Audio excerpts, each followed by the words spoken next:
Актуелната криза во Македонија секојдневно е во фокусот на српските медиуми.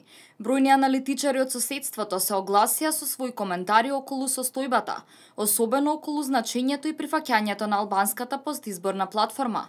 Српскиот аналитичар Слободан Јанковиќ од Институтот за меѓународна политика и економија во колумна за новости истакнува дека целта е Македонија да биде федерализирана, а потоа западниот дел да биде припоен кон Албанија.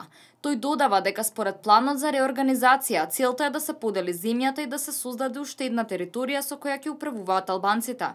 Планот за реорганизација на Македонија, според документот кој не е објавен, но одредени делови веќе излегува во јавност, води во поделба на земјата и создавање на уште една територија со која треба да управуваат албанците.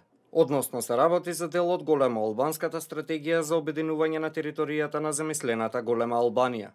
За случувањата во Македонија и актуелната политичка криза пишува и Миша Ѓуровиќ, директор на Институтот за европски студии во Белград.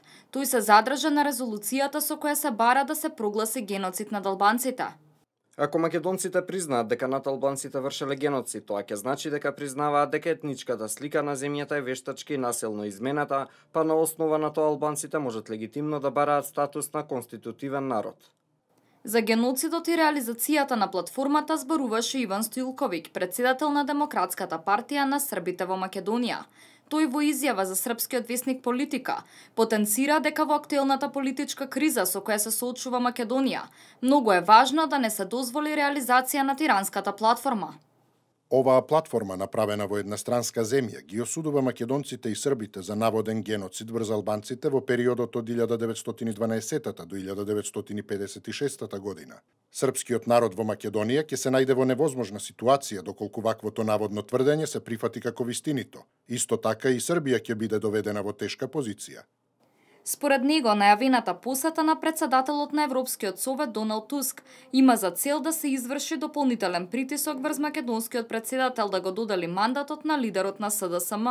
Стоилковиќ смета дека председателот Ѓорѓе Иванов нема да се согласи на тоа.